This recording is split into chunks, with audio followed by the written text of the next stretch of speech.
let me start by thanking Hideki Kanda and Tokyo University for organizing this wonderful day. I'll say more thanks once I finish. So in terms of substance, I think we had a very full program, and I'd like to congratulate Gerard and Hideki for putting it together. I think we had 3 very good sessions. There were actually also some common themes. So I think Bill started with the invasion of the sovereign wealth fund title from The Economist. I think then in the afternoon we heard that the current title is the invasion of the hedge fund activist.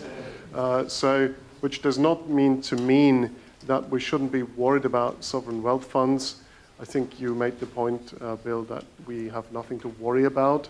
I mean, my take on them is always that people are worried about them because their holdings are, not for all of them, you had the table, but in many cases they are more concentrated, they do seek control, and in some cases people might worry a little when one of these blocks turns up, and that might change, it might not. And you held up the Norwegian model as a model, and I think that's right. And the question is, why don't other nations who address this legitimate problem of turning their trade surpluses into savings, why don't they follow the Norwegian model but do something else, which sort of was my takeaway from your thing.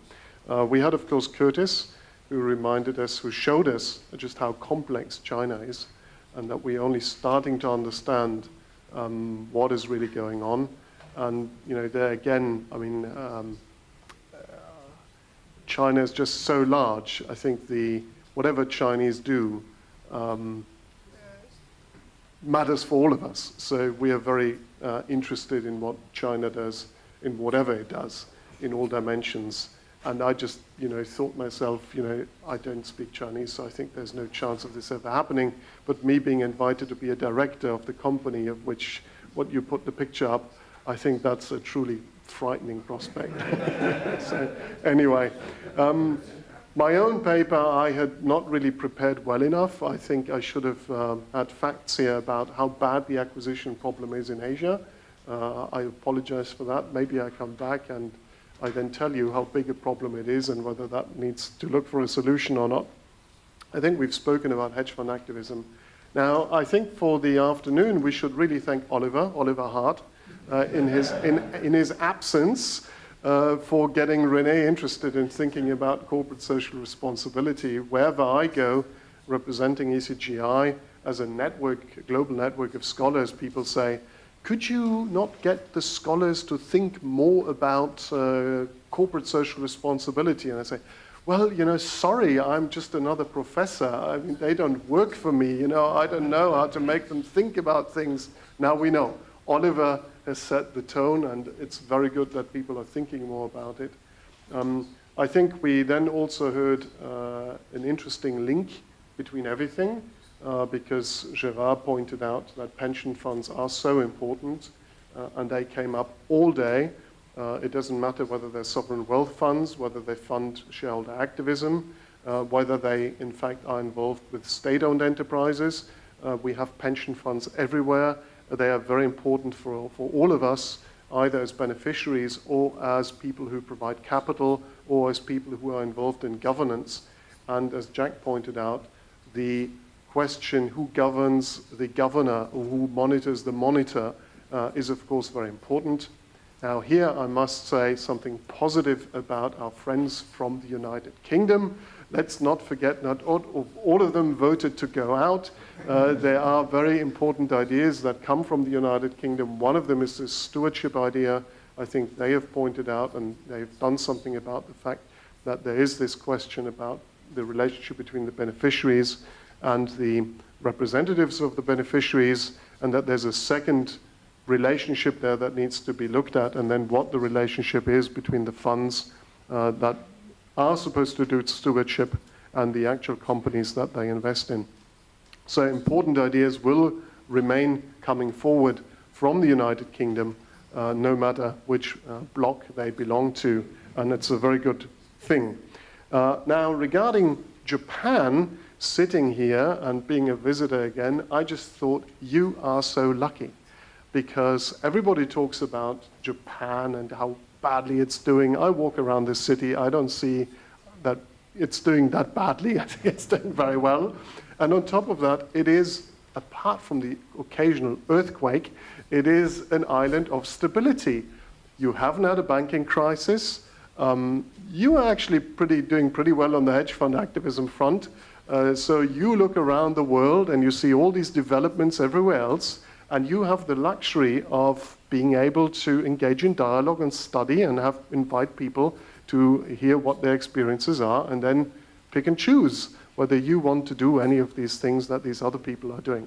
So lucky you're Japan, and it's a pleasure to be here. And thank you again for Hideki for organizing the conference, and of course to the delegation of the European Mission for hosting us, and to all of you, to our speakers and panelists, and to the audience for having been here all day. So thank you very much, and I turn it to Hideki for the final concluding words.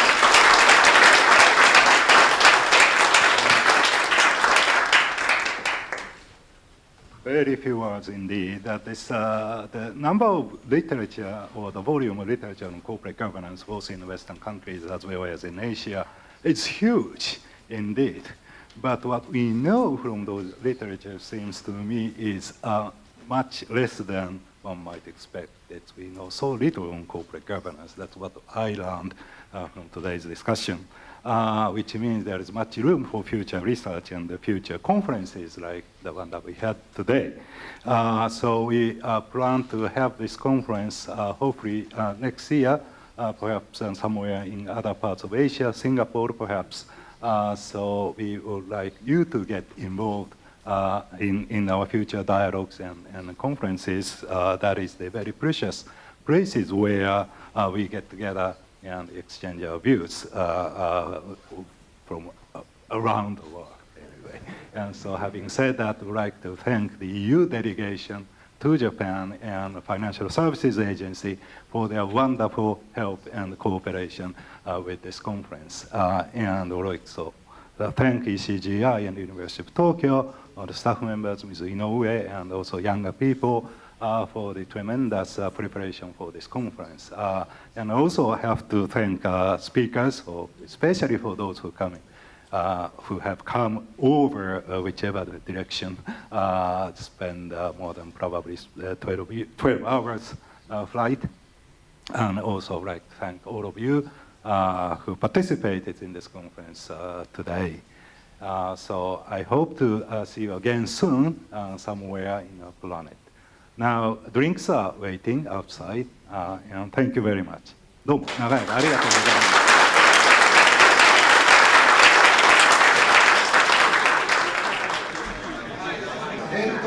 すみません、どうも本日はありがとうございました。Thank you very much, and also thank you for sharing your experience in this reception. Mr. Hartwell again will be very kind in giving us some few words on whatever he might be. Yes, thank you very much, Professor Kanda, and good evening, ladies and gentlemen. Sorry to interrupt your discussions. I can see from the kind of body language and the busy discussions that it's been a good day. My colleagues have briefed me on the discussions, and I know that you had, since this morning, a number of very thought-provoking presentations, and there was a lot of interaction from the floor, and each session seemed to overrun a bit, so I think that's a good sign, and the way that you're discussing amongst yourselves now confirms that. I know also that the value of these kinds of gatherings are, of course, mainly to hear the presentations and to respond to them, but also to have the opportunity to discuss more informally amongst yourselves. Just to say that we're very happy here at the EU delegation to have had the opportunity to host this event. It's of course part of our mission, our mandate, as I was saying this morning, to facilitate this kind of gathering, particularly between European Union and Japan, but we're very pleased that this occasion has a broader character. But I know that my colleagues have also learned a lot and benefited from hearing about these expert exchanges, and that will feed also into our work locally. I don't want to delay further your relaxation, because I think you've had a busy day. It's Friday evening, so you can continue working if you feel that way inclined, but I think you should also think of it as job well done and time to enjoy a bit of relaxation and downtime. So thanks again for being here today. Thank you for your enthusiastic participation, and enjoy the rest of the evening and the rest of your time in Tokyo. Thanks very much. Thank you.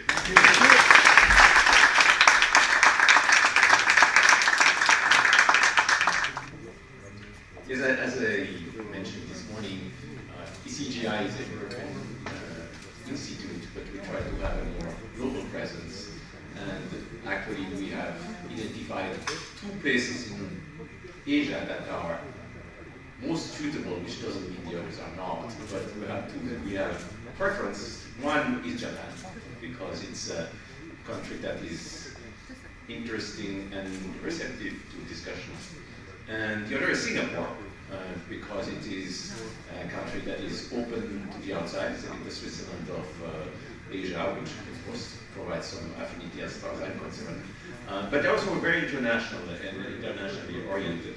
And we plan in the future to come more into those 2 cities. We are not neglecting other candidates, but our resources are not infinite, and we can go back to places where you're friends. It makes it easier. And when you know that you know the people, you reduce the transaction cost and therefore also the willingness to come back.